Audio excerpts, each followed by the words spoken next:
नमस्कार, स्वागत है आपका एनबी न्यूज में। आप देख रहे हैं उत्तर भारत और मैं हूं आपके साथ सदफ फातिमा। बुलेटिन की शुरुआत करें। संभल पत्थरबाजी की घटना पर उत्तर प्रदेश सरकार में मंत्री योगेंद्र उपाध्याय ने बताया कि जहां भी कोई विवाद हो रहे हैं वहां पर सर्वे टीम जा रही है और वो अपना काम कर रही है। इससे ऐतराज क्यों किया जाता है? यदि वो लोग सही हैं तो उनको ऐतराज नहीं होना चाहिए और अगर गलत हैं तो छिपाना नहीं चाहिए। जो लोग सरकारी आदेश या न्यायालय के आदेश पर जा रहे हैं उन पर पथराव करने की क्या जरूरत है? ये कोर्ट के आदेश पर जहाँ भी ऐसी जगह विवाद हो रहे हैं वहाँ पर सर्वे टीम जा रही हैं और वो अपना काम कर रही हैं। इस पर ऐतराज़ क्यों किया जाता है? यदि वो सच है, वहाँ पर वो लोग सही है तो उनको ऐतराज़ नहीं होना चाहिए और अगर कहीं गलत है तो छुपाना नहीं चाहिए। इसलिए ऐसे समय जब माननीय न्यायालय के आदेश पर जा रहे हो या सरकारी आदेश पर जो भी जा रहे हों, उस पर पथराव करने की क्या ज़रूरत है? बैठ के टेबल पर बात करें और जो तथ्य वो चाहते हैं उनको दिखाने चाहिए। तो कहना है कि पहले समय हो चुका था, दोबारा टीम भेजेगी, जानबूझकर माहौल खराब करना चाहते हैं। देखिए, अखिलेश यादव जी की तो आदत है कि हर संवैधानिक संस्था पर उंगली उठाना, चाहे वो माननीय न्यायालय हो, चाहे वो चुनाव आयोग हो, चाहे वो सरकार हो या कोई भी हो। बस उनका काम ईवीएम पे, अब वो ईवीएम गा रहे हैं एक तरफ से, तो उनका काम ही है कि संवैधानिक संस्थाओं पर आरोपित करना, तो वो आरोपित कर रहे हैं। अब माननीय न्यायालय को चुनौती दे रहे हैं, ये एक निंदनीय कृत्य है। यूपी बीजेपी अध्यक्ष भूपेंद्र चौधरी ने समाजवादी पार्टी पर हमला करते हुए कहा कि यूपी की जनता ने समाजवादी पार्टी और उनके अध्यक्ष अखिलेश यादव के बांटने वाली राजनीति को सिरे से नकार दिया है। जब जनता इन्हें नकार देती है तो ये तुरंत ईवीएम पर सवाल उठाने लगते हैं। एक कहावत है, नाच ना जाने आंगन टेढ़ा। जब जनता इनके खिलाफ जनादेश देती है तो समाजवादी पार्टी और विपक्ष के लोग तुरंत ईवीएम पर प्रश्न उठाने लगते हैं, संवैधानिक संस्थाओं को लांछित करते हैं। और आज की स्थिति है कि ईवीएम की छोड़िए, पोस्टल बैलेट में भी ये लोग धूल चाट रहे हैं।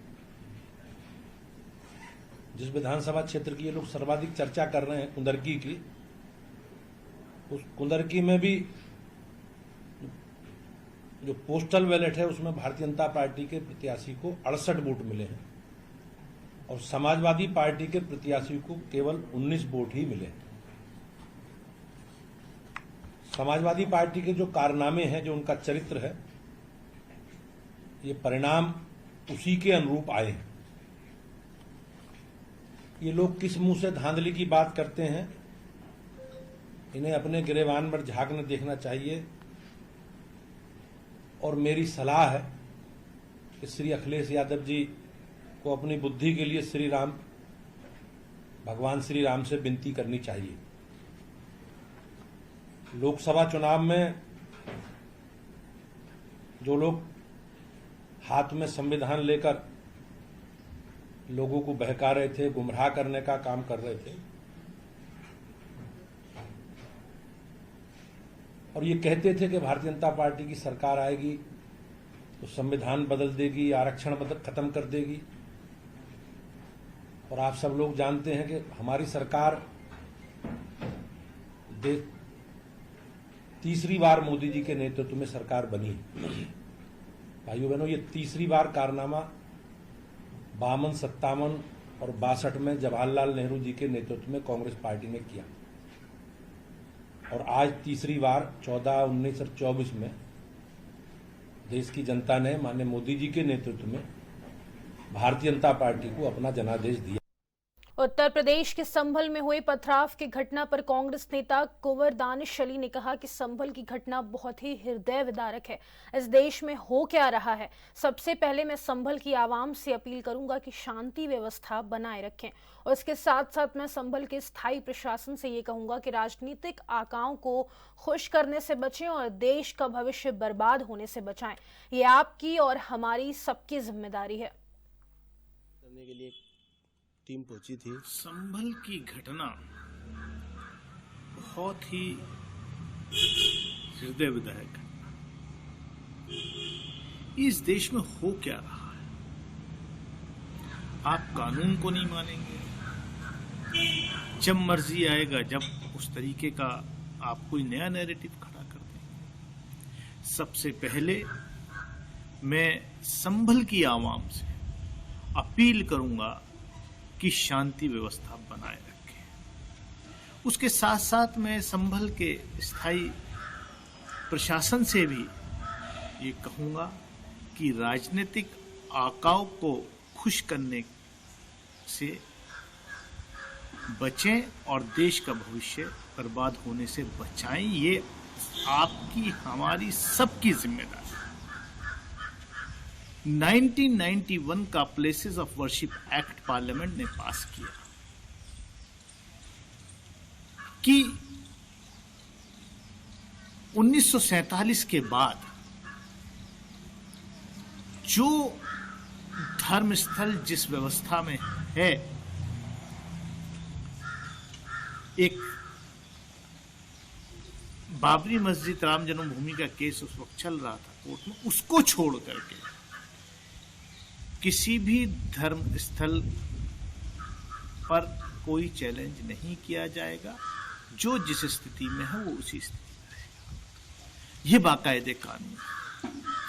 मैं ऑनरेबल सुप्रीम कोर्ट से भी अपील करूंगा कि सो मोटो इसका कॉग्निजेंस लेकर के लोअर जुडिशरी को निर्देशित किया जा सके, जो कहीं कंफ्यूजन है उसको दूर किया जा सके, उसको जल्द से जल्द। उत्तर प्रदेश के मुरादाबाद के पूर्व सांसद डॉक्टर एसटी हसन ने संभल प्रकरण को लेकर अपना बयान दिया और कहा कि हमें बहुत ही दुख है कि सर्वे करने पहुंची टीम पर लोगों ने पथराव किया। यह गलत है। लोग सुप्रीम कोर्ट और हाई कोर्ट पर भरोसा रखें, शांति व्यवस्था बनाए रखें। जो भी निर्णय आएगा ठीक आएगा और वही निर्णय हमें स्वीकार करना होगा। दुर्भाग्यपूर्ण घटना हुई है। हमें सियासत के चक्कर में पड़ के अपना सांप्रदायिक सौहार्द नहीं बिगाड़ना है। प्लेस ऑफ वर्शिप एक्ट आ चुका है। आज 15 अगस्त 1947 में जिस इमारत की, धार्मिक इमारत की जो नौइयत है उसे चेंज नहीं किया जा सकता सिवाय बाबरी मस्जिद के। तो मस्जिद मस्जिद रहेगी, मंदिर मंदिर रहेगा। घबराने की, परेशान होने की जरूरत नहीं है। हाँ, ये मैं जरूर मानता हूँ कि सर्वे की जरूरत क्या है, क्यों ये सर्वे कराए जा रहे हैं। जब प्लेस ऑफ वर्शिप एक्ट आ चुका है, हिंदुस्तान को 500 साल पहले क्यों घसीटा जा रहा है। 21वीं सदी में आगे की बात सोचें, पीछे की बातें छोड़ें। एक दौर था कि जब पूरी दुनिया में बुत परस्ती होती थी। जब इस्लाम आया तो सिर्फ हिंदुस्तान और मॉरिशस वगैरह में रह गई, बाकी तो ख़त्म हो गई। तो मंदिर तो सभी जगह थे, पूरी दुनिया में थे। तो आखिर क्या हर जगह पे मंदिर दोबारा बनाएंगे? क्या चाहते क्या है? 3,000 मस्जिदों के ऊपर क्लेम कर रहे हैं। अगर 3,000 मस्जिदों के साथ ये हशर होगा तो देश का क्या होगा, ये नहीं सोच रहा कोई। तो इन लोगों को कम से कम लगाम लगाई जाए कि जो लोग इस तरह की चिंगारी डाल रहे हैं, और क्योंकि जाहिर है ये बारूद का ढेर है, इसमें आग लग गई तो देश जल जाएगा। अच्छा, ये जो बलवा हुआ है इस पर कुछ अपील? मेरी सभी लोगों से अपील है कि संयम बरतें, सब्र करें, भरोसा रखें, अपने सुप्रीम कोर्ट और हाई कोर्ट पे भरोसा रखें। जो भी होगा इंसाफ होगा। परेशान होने की ज़रूरत नहीं। मस्जिद मस्जिद रहेगी, मंदिर मंदिर रहेगा, उसे अब कोई बदला नहीं जा सकता। संभल पत्थरबाजी की घटना पर मंडलायुक्त अनंजय कुमार सिंह ने बताया कि आज कोर्ट के आदेश से 7 बजे से 11 बजे तक सर्वे किया जाना था। वहीं शांतिपूर्ण तरीके से सर्वे चल रहा था। इसी दौरान कुछ लोग एकत्रित होकर जामा मस्जिद के बाहर नारेबाजी करने लगे। वहीं पुलिस की पर्याप्त सुरक्षा मौजूद थी। हालांकि कुछ समय बाद वे पथराव करने लगे। पुलिस ने बल प्रयोग करके भीड़ को तितर-बितर किया। सर्वे की टीम अपना काम करके रवाना हो चुकी है। सर्वे के दौरान ये पथराव वगैरह ये सब मामला सामने आया, तो क्या कहना चाहिए और क्या क्या स्थिति है? देखिए, ये आज जो कोर्ट के आदेश है, यहाँ पर 7 बजे से 11 बजे तक सर्वे का यहाँ प्लान था और सर्वे चल रहा था और पीसफुल सर्वे चल रहा था। 7 बजे टीम पहुंच गई थी। इसी दौरान कुछ लोग इकट्ठे हुए जामा मस्जिद के सामने नारेबाजी करने लगे और नारेबाजी के उपरांत वहां पुलिस की सुरक्षा थी, पर्याप्त सुरक्षा थी। कुछ देर बाद उनमें से लोग पथराव करने लगे। पुलिस ने फिर उन्हें खदेड़ा तो बड़ी भारी संख्या में इकट्ठे होके, भारी संख्या में तो क्या 2-3 हजार लोग रहे होंगे जिन्होंने पथराव शुरू कर दिया। और उस पथराव के बाद जब पुलिस ने आंसू गैस के गोले छोड़े तो उनमें से फायरिंग भी छत पर से की गई। उनकी पहचान की जा रही है कि कौन कौन लोग थे उसमें। और उसमें हमारे कुछ जवानों की को भी इंजरी आई है। वहां पे जो लोग खड़े थे उनमें से कईयों को इंजरी आई है। और फिर पुलिस ने बल प्रयोग करके सब तितर बितर किया। जो सर्वे की टीम थी अपना सर्वे का काम करके वो निकल चुकी है। फिर दूसरी जो घटना हुई यहाँ पे दीपासराय में, मैं और डीआईजी साहब मौजूद थे, वहां पे हुई है। और वहां पे भी हम लोगों ने पथराव करने वालों को पीछे खदेड़ दिया। जो लोग, इसमें से कई सारे लोग डिटेन भी किए गए हैं। एक घर से पथराव हो रहा था, वहां पे 2 महिलाओं को भी डिटेन किया गया है। और फिलहाल स्थिति शांतिपूर्ण है। और प्रदेश के कानपुर की सबसे हॉट सीट सीसामऊ विधानसभा पर सपा के पूर्व विधायक इरफान सोलंकी की पत्नी नासिक सोलंकी ने बीजेपी के सुरेश अवस्थी को हराकर जीत हासिल की है। अपनी इस जीत पर नसीम सोलंकी भावुक होने के बाद बोली कि मेरे लिए विधायक इरफान सोलंकी ही हैं। इस चुनाव में प्रशासन द्वारा कार्यकर्ताओं पर किए गए उत्पीड़न के बावजूद कार्यकर्ताओं और क्षेत्र की जनता ने जिस तरह से मेरा सहयोग किया है, मैं उसकी कर्जदार रहूंगी। इस दौरान उन्होंने कहा कि जो विकास कार्य अधूरे और रुके हुए थे उनको जल्द पूरा करेंगे। साथ ही नसीम सोलंकी ने क्षेत्र की जनता का आभार जताया।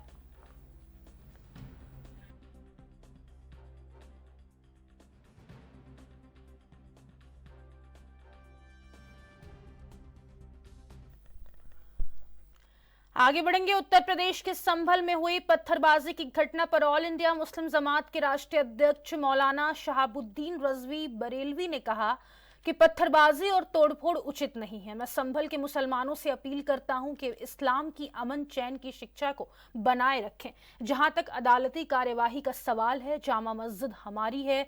इसकी मीनारें, दीवारें और गुंबद इस बात का सबूत है कि यह एक तारीखी मस्जिद है। हम कानून और मजबूत सबूतों के जरिए इस मामले से लड़ेंगे और इसमें सफलता हमारी ही होगी। संभल की जामा मस्जिद के संबंध में कोर्ट ने सर्वे का आदेश दिया है और आज सर्वे की टीम गई थी सर्वे करने के लिए। तो उसमें कुछ लोगों ने लोगों को भड़का दिया और उकसा दिया, जिसकी वजह से वहाँ पर पथराव और तोड़फोड़ की घटनाएं सामने आई हैं। तो ये तरीका मुनासिब नहीं है। मैं संभल के मुसलमानों से अपील करूँगा कि वो पैगंबर इस्लाम की जो शिक्षा है यानी अमन और शांति, तो अमन और शांति को बनाए रखें। बाहर सूरत अमन को अपने हाथ से न छोड़ें। सब्र और तहम्मुल और बर्दाश्त का मुजाहिरा करें और किसी भी एतबार से किसी शख्स को कोई तकलीफ न पहुंचाएं। यही हमारा मजहब हमें अमल करने की दावत देता है। और पैगंबर इस्लाम ने पूरी दुनिया को अमन शांति का पैगाम दिया। इस पैगाम पर हमें अमल करना चाहिए।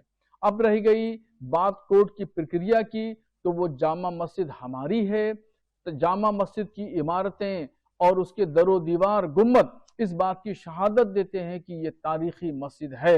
हम कानून को कानून के जरिए, मजबूत सबूतों के जरिए, मजबूत दलीलों के जरिए लड़ाई लड़ेंगे और इंशाल्लाह कामयाबी हमारी होगी।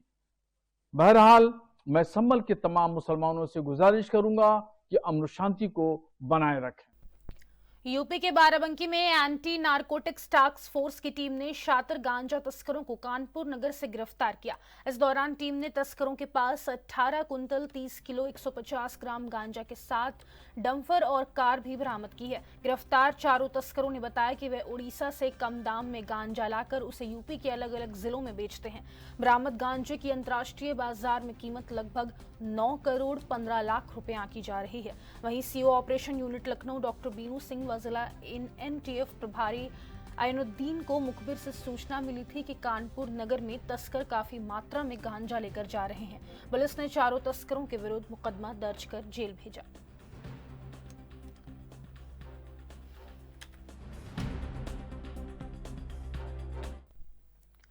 रायबरेली के बछरावा थाना क्षेत्र के तिवारी का पुरवा के पास एक अनियंत्रित बोलेरो सड़क पर खड़ी धान से लदी ट्रैक्टर ट्रॉली से टकरा गई। हादसे में 3 लोगों की मौत हो गई है, जबकि 9 लोग गंभीर रूप से घायल हैं। हादसे की सूचना मिलते ही एम्बुलेंस मौके पर पहुंची और घायलों को सीएससी लाया गया, जहां प्राथमिक उपचार के बाद गंभीर रूप से घायल लोगों को जिला अस्पताल और लखनऊ के ट्रॉमा सेंटर रेफर किया गया।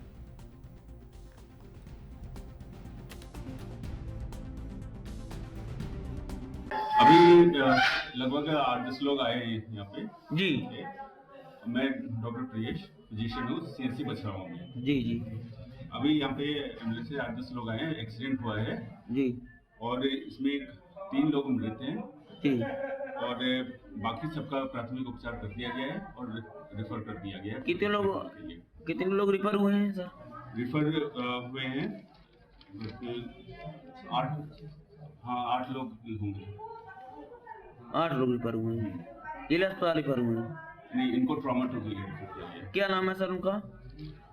में सबका नाम उसमें एक रामलली है जो काफी सीरियस है, अशोक कुमार है, अनंत है, सब मिनिस्टर। इस बुलेटिन में फिलहाल के लिए इतना ही। मुझे दीजिए इजाजत। नमस्कार।